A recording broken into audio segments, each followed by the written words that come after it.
I don't know why they never let us drive this cool car. I don't know.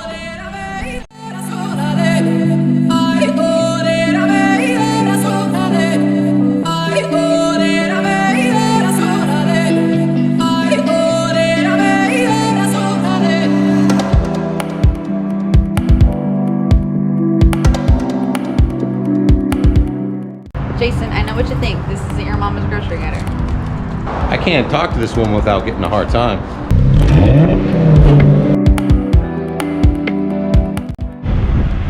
Hi, my name's Jason Woods and welcome to Chasing the Apex.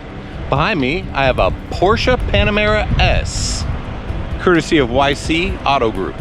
So thanks again, Chris and those folks at YC Autogroup for giving me the opportunity. Hi, my name's Jason Woods. Welcome to Chasing the Apex. So we are in a Porsche Panamera. Now you hear a lot of people make fun of these things, right?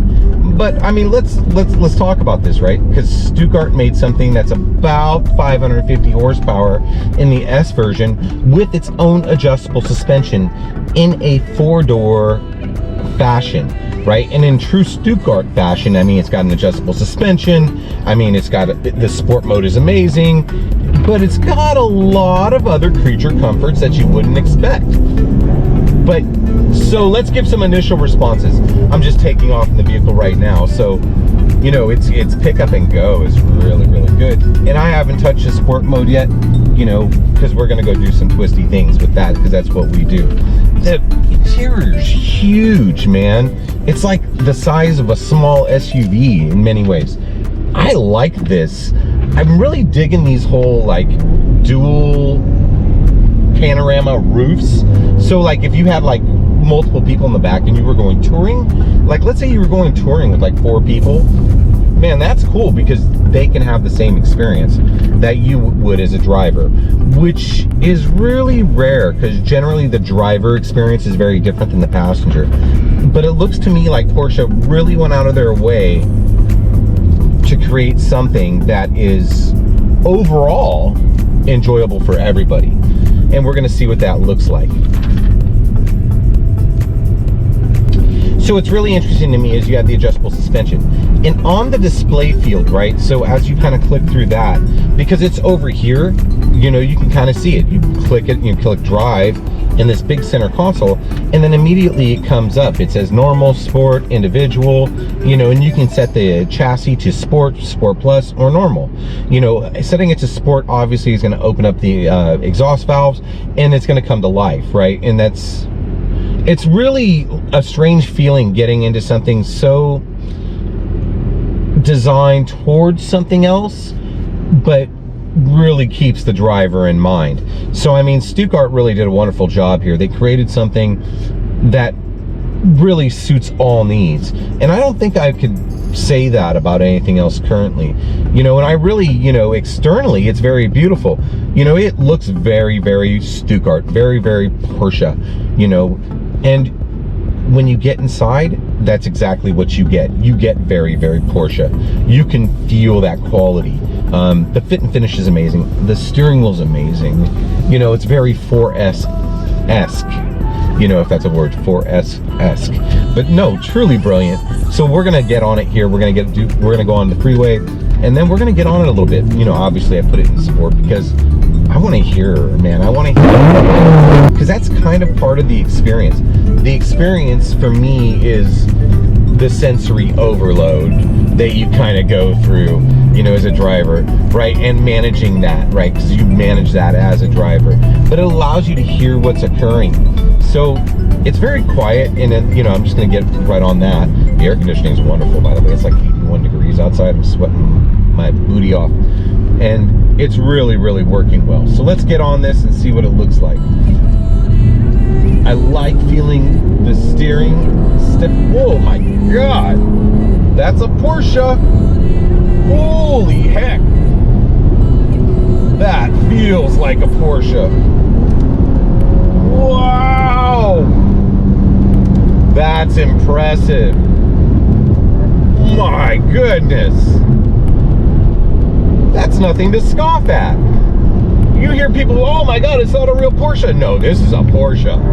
This feels very, very, very Porsche, very Stuttgart.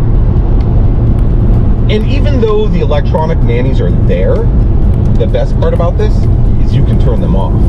In some cars you can't, but Porsche did a wonderful job of making that so. Porsche's like, nah, we have to have them, but you can turn them off because we want the drivers to experience this. And this is super impressive. I mean, if you get in this car and you're not impressed, then I'd question your sanity. I don't know what you're driving. This is really good. And this, right now, we're just cruising down the freeway, and I can feel it. I can feel the vehicle come to life. I can feel it straighten out on its own. You know, as I make that movement into another lane, or you know, I begin that turn, I can feel it straighten out on its own, which is what Porsche really does so well. They really make things very intuitive for the driver without taking away from the experience. And you can't fault anybody for that. That's just beautiful. I mean, this is German engineering in motion. And yeah, it's darn good. Darn good. I'm afraid to say damn because I'm scared to make the Germans mad. Because you never know, they might get really upset. And what Porsche did was make this like brilliant tour, right, for all things. It's got enough room. I mean, you can take friends, you can take family, and you can enjoy the drive. You could be on a long bit of highway and comfortably navigate that. I mean, it's got every accoutrement you could ever want. But if you got to a twisty bit of road, you know, if you were feeling lively, like I'm always feeling lively, you could change it, right? I mean, just a couple clicks, and all of a sudden, you're in sport. It comes alive, changes suspension, and it tightens up, and you can feel that. It's not just lip service. That's not what Porsche did. Porsche didn't create a car to talk about being a great car. Porsche created a car that is really a great car. And you'll hear me say that. Cars and things, right? There are beautiful things and there are beautiful cars. Porsche did something special here. I mean, I can just grab a couple downshifts here. No problem. Porsche doesn't fight me. The Panamera just goes, yep, we're gonna do something cool, and just goes with it. And it's just amazing. I mean, we're going downhill. I mean, the camber change is it's there. The transitions are, I mean, they're pretty tight. And the Panamera is just holding. I mean, wow. This makes you want to worship at the feet of Stuttgart. I'm really impressed. And this is yet another car where you're like, man, this is gonna suck. Because you expect to get in a 911 and for it to be a 911. I'm not sure I expect to get in a Porsche Panamera and have it perform as well as I would expect a 911 to perform. That's just mind-blowing. And that's what it's doing to me. It's taking over my senses. It's making me throw away what I thought I knew about Porsche and changing my mind. And that's what really manufacturers should be doing, is changing our minds. Change the enthusiast mind, right? I know this is what you think Porsche is. I know this is what you think Ferrari is. Let us show you what we can do. And that's what Porsche did here. So thanks for watching Chasing the Apex. Thanks to Kathy and Sheila for putting up with me. God knows they're sick and tired of me. And I don't know, guys. Do you think we can get them in a video?